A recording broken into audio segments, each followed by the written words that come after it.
So today's subject is moving off and stopping. Okay. Okay. Sometimes you might get enough time to do it in the same lesson as your controls lesson. It just depends if they're doing 1 hour, 2 hours. Okay. Okay. Moving off and stopping is basically meaning you're going to tell your student how to move the car off and how to stop the car at a safe place. You're going to tell them the procedure of observations, where they need to look before they move out, how to move out, what controls they're using. Okay. Okay. And when they're stopping the car, what mirrors they need to check, when they need to indicate, and what kind of speed they need to come out in to the curb, and to see where it's safe, legal, convenient place. So Okay. these are the questions you need to cover on the briefing with your students, so they have good intense knowledge. Okay. Okay. Right, give me that. Just pause that for a second. So, guys, so today we're going to be doing moving and stopping. Okay. Okay. So first of all, you need to show your students how to prepare the car to move off. Okay. So first, you're going to tell them to turn the car on. So you're going to tell them to put the foot on the foot brake, Okay. press the power button or the key to turn it. Okay, whatever what car you're using, Yep. depending. And then you're going to tell them how to prepare the car to move off using a gear stick. So you tell them to push the brake down, and obviously ask them questions from your previous lesson, because you've done the cockpit drill. Yeah. You got to relate your cockpit drill into this lesson and ask Q&A.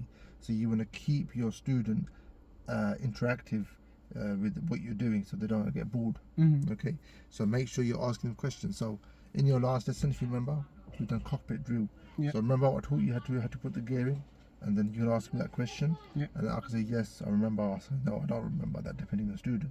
So in today's lesson, I remember. So I'm saying to you, right, okay, I'm gonna push the brake pedal down. Okay. I'm gonna press that button you told me. Yeah. And I'm going to drive. Okay. Make sure you tell your student, do not let go of the brake pedal when you get into drive until I tell you to do so. Okay. But sometimes what they do is, as soon as they put the car into gear, they just let go of the pedal. Okay, in an automatic car, so you've got to be very careful. Mm-hmm. So, preparation, get the car into drive. Mm-hmm. Okay, now my car is prepared. Okay. Next step is observation. So click on prepare. Okay, now click on.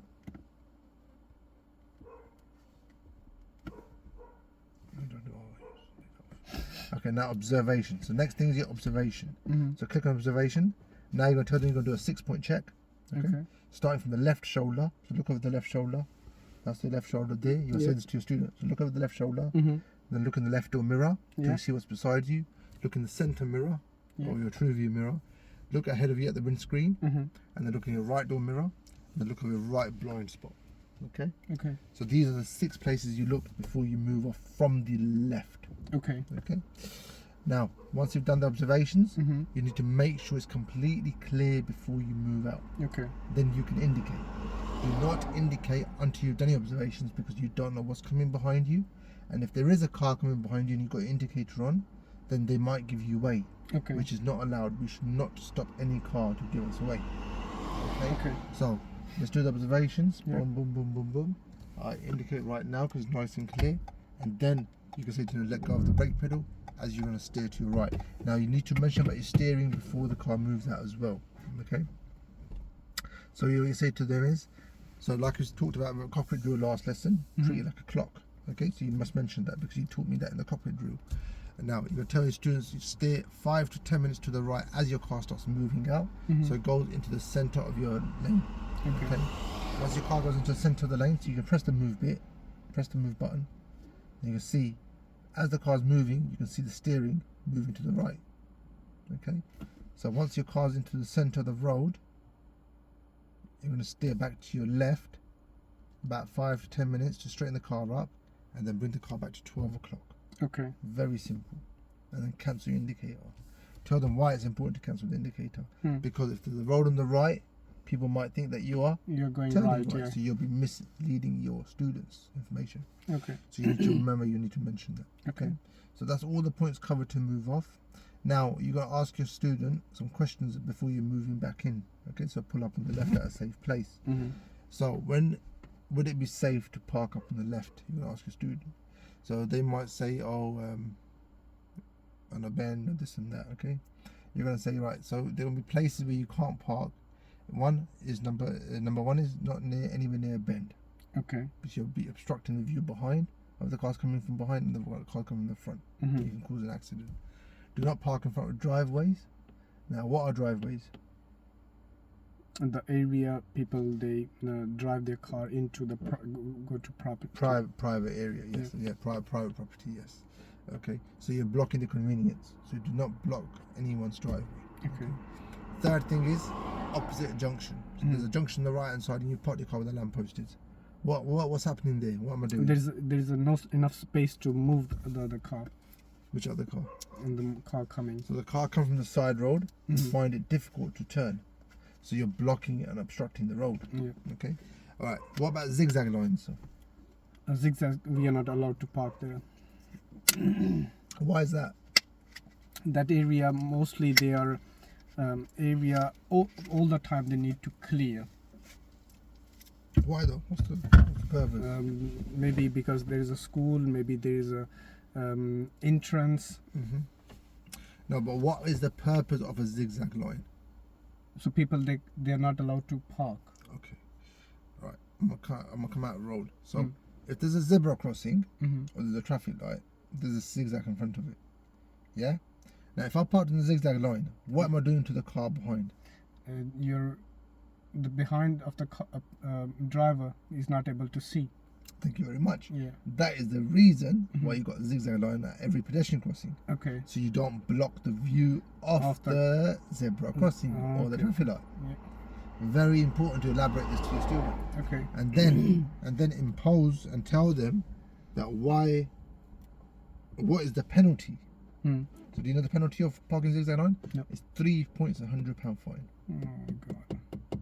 In London, you can only park there for less than a second. You got cameras everywhere. Straight away, if you park, you get points. You get. Yes, that's how important that line is to know what it means. Okay. Then come on to the yellow zigzag line, which is outside schools. Now, what's the difference between that and the white zigzag line? The yellow one's got timings, hasn't it? Okay. So when you pick up your kids from school, you're allowed to park there between certain timings. Maybe half minute, 1 minute, or no. You got a timing board saying. Okay. You cannot park it between 2:30 and 4:30. Okay. Before 2:30 you can park. Yeah, perfect. Okay, so you've got to make sure you know your sign. Like between a white zigzag line and the yellow. Yeah. Okay, good stuff. Okay. Anywhere else? Bus stop. Do not park in a bus stop. Why? You're blocking the convenience of the bus to stop and drop the passengers off. Can be very elderly or can be really vulnerable people coming with the bus. Okay. Anything else you can think of? Can you think of anything else? No. Okay. Near junction. Okay. Do not park near junction. Why is it important to park near junction? Same. You are going to, going to restrict the view of other drivers. Restrict, yeah. Okay, yeah. And people can't turn properly as well. Yeah. Okay. Right, good stuff. So now I know how to wear safely in convenience places. Now you can tell me the procedure how to do it. So you're going to say to your student, when I'm going to ask you to pull up on the left at a safe place, I want you to check your mirrors first. So click on mirrors. So the mirrors that you need to check is interior mirror, the inside mirror, and the left mirror. Why are we checking this one? Because we need to see the position behind, how close the car is behind us, because we will be braking in a minute. Then we need to check the left mirror. What are we looking for in the left mirror? So there is no cyclist or no other car is overtaking or moving. Okay, good. Yeah, cyclists, e-scooters, people squeezing from the left. Okay, good stuff. So once you've done your mirror checks, then the next thing is to find a safe place to pull up on the left. So make sure that you're observing well ahead of you and looking out for a safe place, like a footpath. Okay, you can sometimes even show your students by opening the door. This is what a footpath looks like. They don't know what a footpath is. Okay, yeah, pavement. Okay, so once you've got the pavement in, you're going to say to them, as your car starts coming into the left, you steer to the left 5 to 10 minutes in the steering wheel. Your car will start coming at an angle. Okay, when you're saying 5 to 10 minutes, what's that mean? So if you look at the steering wheel, that's 5 minutes to the left. Okay. That's 15 minutes to the left. No, okay, perfect. Yeah, so you just got to tell them, because you were trying to treat it like a clock. Clock, I understand. Yeah. So anti-clockwise, 10 minutes to the left. We'll bring the car in. Okay. As your car starts coming into the curb, your car will get close to it. Now, as you're coming in, it's the best way is to start braking gently. Okay. Use the foot brake, squeeze the brake pedal gently as you're coming in, so your car is slow. So even if you do get really close, or if you do touch it, you don't hit the curb as sharply as you would do in a fast speed. Okay. So it's very important to tell the students Mention, yeah. mention these points here. So you stay to your left 5 to 10 minutes to show me the iPad. So press the signal. Signal. Yeah. Okay, so we're indicated, and then maneuver. So I found a safe place. So press maneuver. So then I start coming. So you see a steering wheel on the left hand, bring Yeah. it to the 5 to 10 minutes to the left. As your car gets close to the curb, you want to straighten it up. So you want to steer the opposite direction, 5 to 10 minutes to your right, like that. And then when your car is straight, bring your car to 12 o'clock, increase the pressure on the foot brake, and come to a stop. Now you must mention to yourself, once you stop the car completely, hold your foot brake down until you go back into park, cancel your signal, and let go of the foot brake. Okay. And that's about it. Perfect. Okay. That a little bit more quicker than normal. Yeah. Okay, now you can stop radio. Perfect. Thank you. No problem.